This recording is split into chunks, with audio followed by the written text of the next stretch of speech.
reencarnação. Pode parecer para vocês que o termo reencarnação é muito corriqueiro dentro do Espiritismo, mas nós temos que lembrar de uma coisa: reencarnação não tem nada a ver com o Espiritismo, não é coisa do Espiritismo.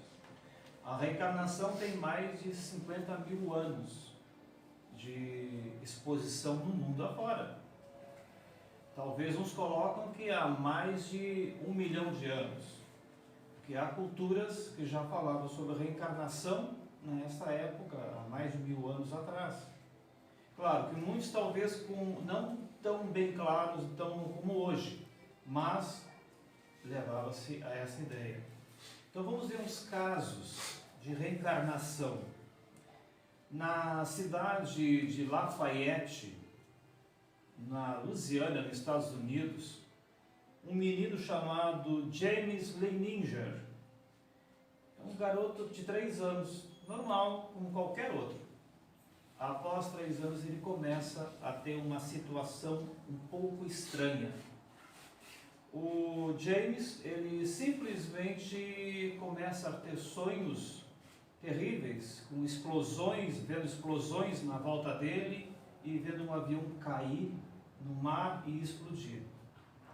Mas nesse meio tempo aconteceu com ele uma situação que acordava os pais de noite num grande desespero, que ele gritava e batia com os pés na cama, e ele disse que sonhava, no sonho dele, que ele se via, estava num avião caindo no mar, e ele via as explosões, e ele via que a cabine onde ele estava pegando fogo. E ele batia com os pés, tentando apagar aquelas chamas, daquele incêndio que ocorria. E depois explodia tudo, e ficava tudo escuro, e aí ele voltava ao normal. Era um menino problema para os pais. Metodistas, americanos não estão ligados com esse aspecto da reencarnação, mas o fato é que esse menino apavorava eles. E foi dos 3 aos 6 anos, constantemente, durante a noite, 1 ou 2 vezes ele acordava gritando com essa cena que ele via. Quando criança ele tinha uma coisa muito interessante, ele desenhava aviões da Segunda Guerra Mundial. Era tão bem caracterizado que ele chegava a definir as peças do avião. Isso, especialistas na área de aviação diziam que um profissional de aviação saberia o que é aquela peça ali, ele desenhava aquela peça. E ele tinha apenas 6 anos de idade. Então, para eles não poderia ser lógico uma criança de 6 anos definindo partes de um avião. Mais ou menos aí, no mesmo essa idade, 6 anos e meio, ele faz um desenho que o pai dele vai interrogar ele. Ele fez um desenho de um avião e botou embaixo James 3. Aí o pai dele perguntou para ele, mas o que significa esse James 3? Aí ele disse assim, tranquilamente: o meu avô era James 1, o meu pai era o James 2 e eu sou o James 3. Lembre-se que o pai e o avô da atual existência dele não tinham o nome de James. O pai ficou um pouco, vamos dizer assim, assustado com o que ele fez. Mas ele passou na cabeça dele que seria um problema de uma criança. Anos mais tarde, uns 3 anos mais tarde, e James fala que estava, como é que se diz? Ele estava aportado num porta-aviões chamado NATO Madden 62. O pai, a mãe dele acharam aquilo uma grande... Mas o pai foi pesquisar na internet. E aí descobriu que o NATO Madden 62 era um porta-aviões americano da Segunda Guerra Mundial. E aí o pai dele começa a pesquisar as pessoas que estavam aportadas neste aparelho, neste porta-aviões, e descobre que existe um James McGregor Houston Jr. James McGregor Houston Jr. com essa questão aí, levantou o pai dele e foi... Aí o pai dele chegou à hipótese da reencarnação. Visto que a reencarnação nos Estados Unidos é tratada como se fosse um assunto de ciência, e não um assunto religioso, místico, um assunto de ciência. Ele procurou profissionais para poder analisar isso. E aí, esse Nato Madre 62, e esse rapaz, o James McGregor Houston Jr., ele morreu num acidente de avião quando os americanos atacavam a cidade de Chichijima, no Japão. Ele morreu e incendiou-se e caiu no mar. E aí, na pesquisa que ele foi fazendo, né, ele chegou à conclusão, os próprios pesquisadores, os médicos daquela época, chegaram à conclusão que, na verdade, o James Linger era o James McGregor Houston Jr. E aí ele vai descobrir, pela pesquisa que ele fez, o pai descobre que o avô do James que morreu no acidente de avião, o pai do James que morreu no avião, era um James. Era 1, 2 e 3. Com o passar do tempo, as lembranças, ele mesmo relata que as lembranças começaram a sumir, a desaparecer. Nós sabemos que há um período como dizer assim, período espiritual. Há casos e casos, mas a maioria é 7 anos. Até 7 anos o espírito ainda não está totalmente ligado ao corpo físico. Então, como dizia o Sr. Paulinho, ele fica nem cá, nem lá. Ele fica nesses dois momentos. E o James Lininger, ele começa a esquecer depois dos 9 anos, ele começa... Não é que ele vai esquecer, ele não vai tendo mais tantos contatos que ele fazia antes. Mas ele começa a pensar, o pensamento dele, as ideias dele, que ele vinha na mente dele, eram aquelas explosões de bombas, explodiam no ar, fumaça preta, e aquele avião caindo, e aí tudo ficava escuro. Com o passar do tempo, isso foi diminuindo, ele foi chegando, hoje ele está com 23 anos de idade, ele lembra do que os pais relatam nesse passado, ele não consegue mais lembrar desses detalhes. A única coisa que ele lembra, e a coisa que ficou marcante na vida dele, foi as explosões e o avião caindo em chamas. No caso do próprio Ian Stevenson, um pesquisador americano, ele diz que é um caso de reencarnação. Olha, o Stevenson não era espírita, ele era um pesquisador, e é reconhecido no mundo inteiro, já desencarnado, o Ian Stevenson. Houve nos Estados Unidos, aqui como colocando as universidades de Virgínia, de Duke, da Colômbia Britânica, eles têm departamentos de estudo sobre reencarnação. Eles estudam muito mais do que nós aqui.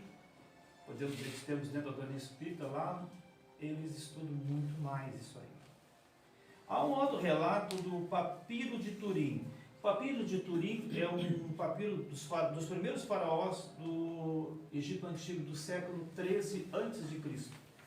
O Papiro de Turim é um papel, onde está colocado todos os primeiros faraós, e simplesmente está praticamente em frangalhos por causa do tempo.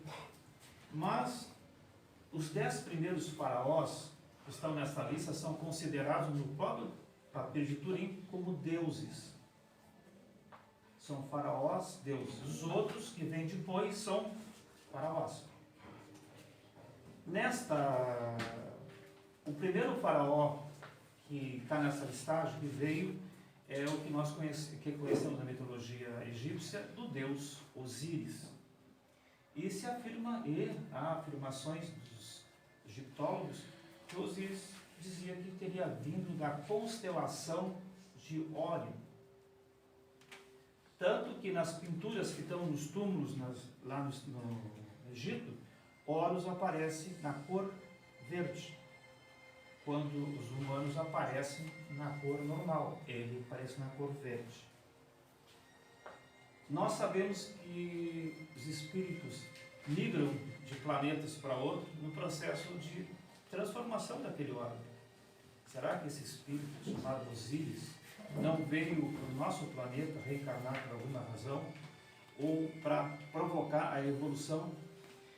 Eu me lembro da minha avó que dizia: em terra de cego, quem tem um olho é rei. Aí eu digo assim, pelo conhecimento que tinha o Osíris, naquela civilização super atrasada ainda, para eles ele era um deus. É aquela questão. Nós ainda temos esse hábito hoje, uma pessoa está sabendo, a gente fica até espantado com a pessoa. E isso aconteceu no passado. Há um relato também que a mulher, que o irmão Sete de Osíris, é irmão, agora a gente não sabe o que quer dizer irmão, não se tem nenhuma narração na egiptologia que narra irmão. Sete diz que matou Osíris e espalhou pelo Egito afora pedaço dele. A esposa de Osíris, que era a Ísis, recolheu os pedaços dele. Isso é mitologia. Por todo o Egito afora, ela recolheu. Junto com o filho dele, Horus. Aí aquela história. O faraó, ele tinha uma média de 30 concubinas, 50 esposas e ainda umas 100 virgens. Quer dizer, ele tinha um harém completo. Naquela cultura daquele povo era normal isso aí. E disse que uma das mulheres dele ficou grávida. Engravidou e aí nasceu o Horus. Mas não tem na história que é contada quanto tempo levou isso. Nós sabemos que o espírito desencarna e leva um certo tempo para reencarnar novamente. Porque na mitologia egípcia diz que Horus é a reencarnação de Osíris.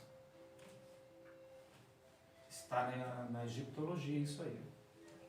Nós não entramos em... Pode ser que alguma das mulheres tenha engravidado de um outro homem que disse que era filho do faraó. Porque contam na egiptologia tudo que era faraó era o Horus que reencarnava novamente. Então, é milenar isso, mas tem um grande pé que nós colocamos dentro da mitologia egípcia e dentro da própria cultura egípcia a reencarnação. Tanto que isso vai marcar um povo que chama-se Etiópia, que vai ser o povo que vai manter as obras do Cristo, da Bíblia autêntica, da Bíblia verdadeira, mais verídica, mais correta de todos os tempos, sem as adulterações que a Igreja Católica provocou. Não só a Igreja Católica, até a Ortodoxa também.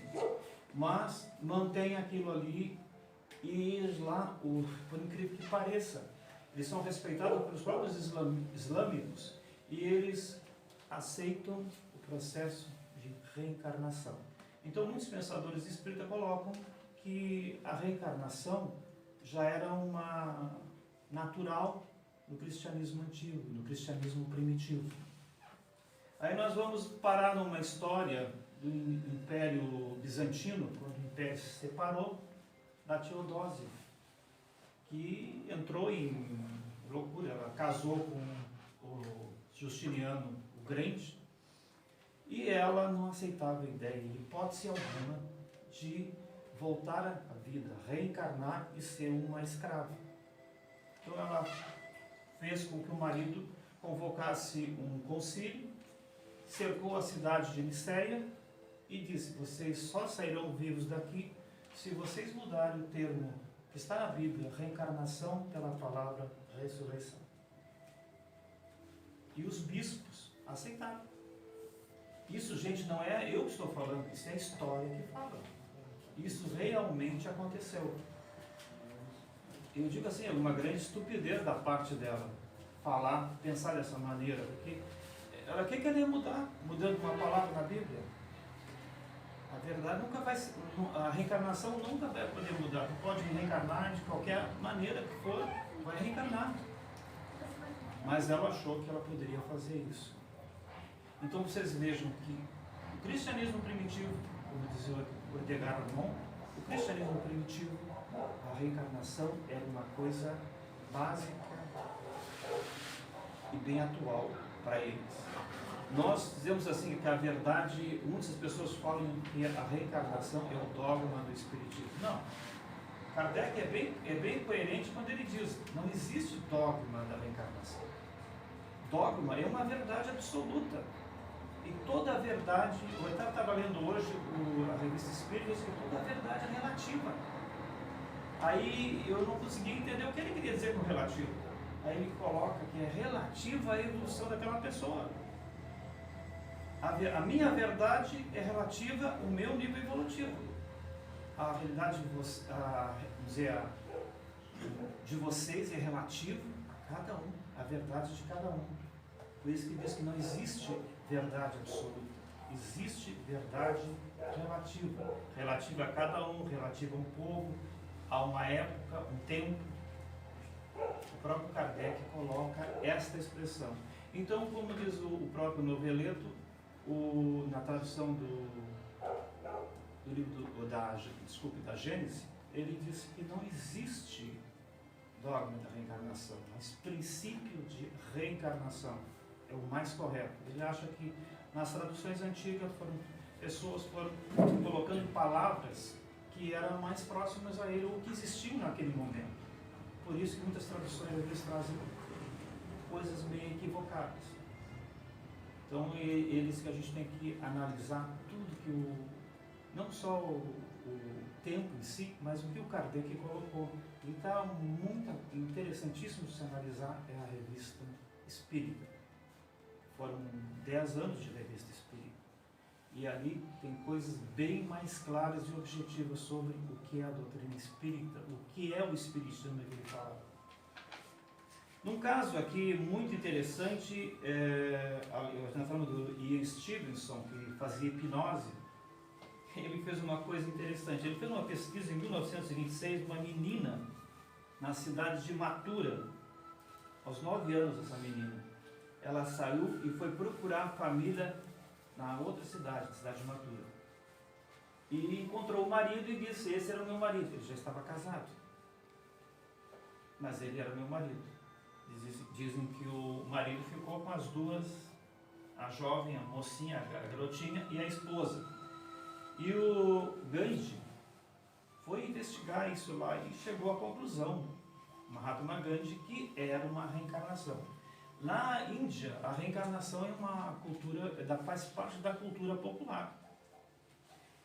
Este foi mais um caso. Mas o caso que mais marca é a Dorothy Edge, a inglesa, que ela teve vamos dizer assim, uma morte aparente, um caso, uma quase morte, que ela caiu de uma árvore. E teve 6 a 7 horas que diz que morta. Depois ela voltou. Mas só quando ela volta, ela começa a relembrar que ela teve uma vida no Egito Antigo.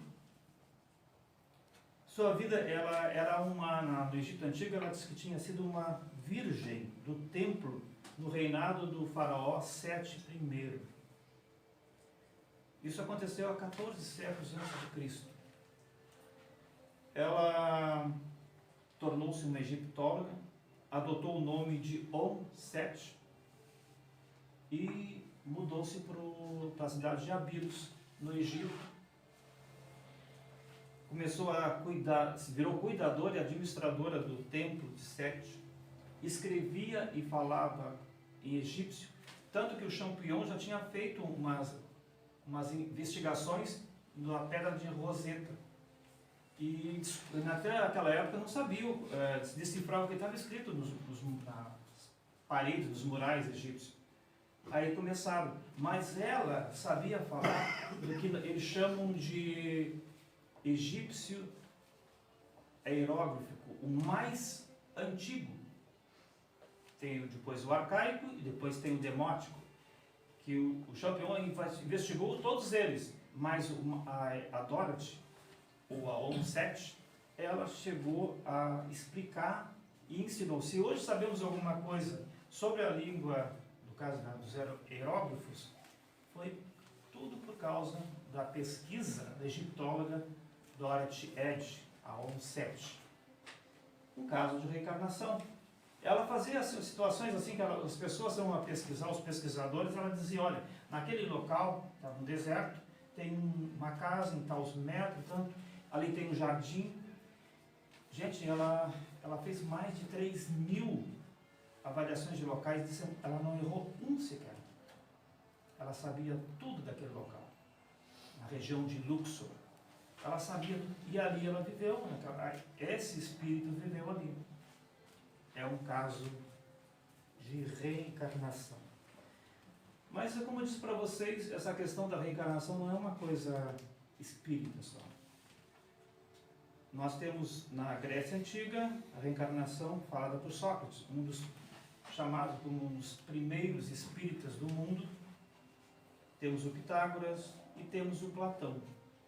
Eles falavam em reencarnação normalmente. Existe uma expressão que está gravada num templo lá em Atenas, de Platão, que diz assim: estou certo de que o verdadeiramente essa tal coisa, como viver novamente, é que os vivos florescem dos mortos. Quer dizer, retorno ao corpo físico, reencarnar, retornar, a ação de retornar à vida física, o processo evolutivo de todos nós. E muitas religiões, a Cabala judaica, que não é reconhecido por Israel, mas a Cabala judaica se coloca como reencarnacionista.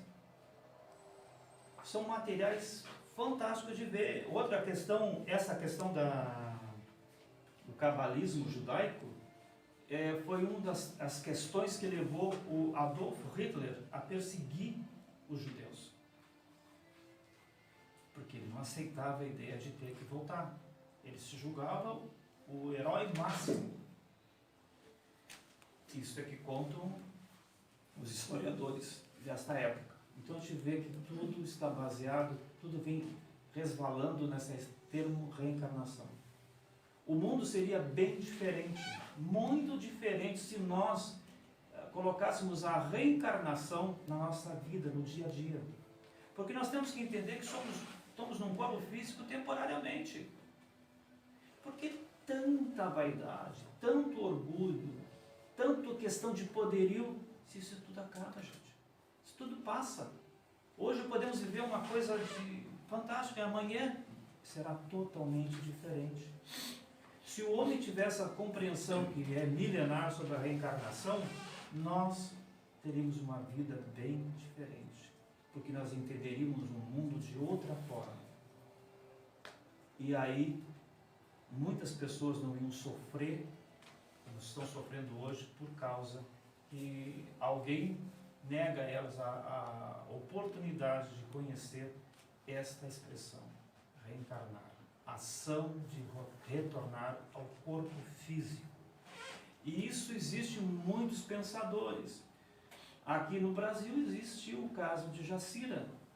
Jacira era uma menina que, quando ela foi visitar a casa que ficava no interior de São Paulo, da família, ela encontra a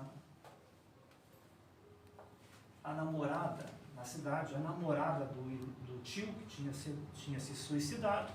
Ela encontra a namorada agora com um novo marido. E ela já estava indignada com aquilo, ela quis agredir a moça, e chamando ela de traidora. Para muita gente aquilo foi um espanto muito grande. Esse caso foi narrado muito aqui no Brasil. Nos anos 70 aconteceu isso. E ela simplesmente ficou transtornada com aquilo ali. Muitos falavam, vamos internar Jacira. Jacira tinha 8 anos. Era uma menina, novinha. Jacira não gostava de tomar nada que tivesse cor vermelha. Suco de morango, por exemplo, ela tinha horror àquilo ali. O que acontece? Que o tio de Jacira se suicidou quando descobriu que essa namorada tinha uma amante, tomando um formicida chamado Malathion, que é vermelho parece um rubi vermelho, bem vermelho, escuro, tomou e morreu. Pelos pesquisadores, Jacira é a reencarnação do tio dela. Na existência bem próxima, ele retorna. O suicida retorna. Essa é uma avaliação que para muitos pesquisadores espíritas é meio...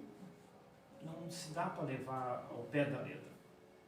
Por causa que eles achavam assim, poxa, um suicida não reencarna tão rapidamente. É a impressão que nós temos. Até eu acho que não seria tão fácil isso, mas a gente não sabe qual é o motivo dessa realidade. Agora, como dizia o seu Paulo, contra fatos não tem argumentos. Isso são fatos. São fatos, são provados, e qual é a explicação? A reencarnação. Nós sabemos que nós somos espíritos que vivemos no corpo físico temporariamente e vamos reencarnar sucessivamente até adquirir o conhecimento e nos transformarmos. Esse é o processo.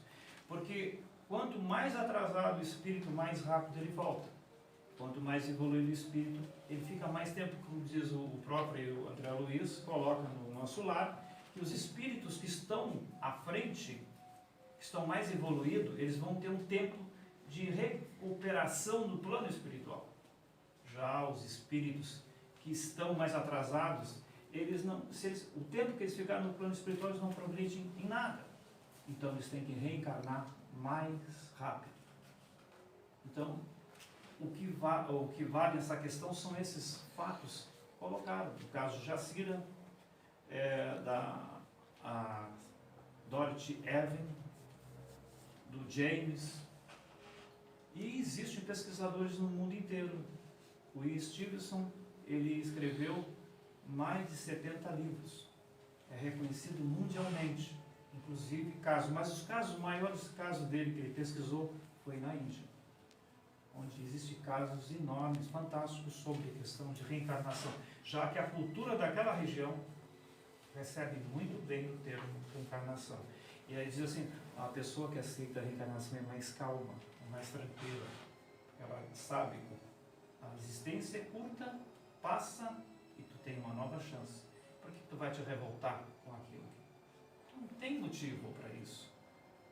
Por isso que a doutrina espírita, Allan Kardec, quando faz a pesquisa, colocando a reencarnação nessa proposta, ele se baseia em casos, em fatos que não podem ser de maneira nenhuma derrogados, tirados, por causa que ele tem aqueles fatos, tem provas e mais provas.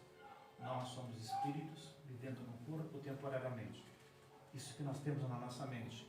A evolução é uma consequência das nossas atitudes, dos nossos pensamentos. E aqueles que ainda cometem erro, um dia irão despertar para essa realidade e irão abandonar essa dificuldade.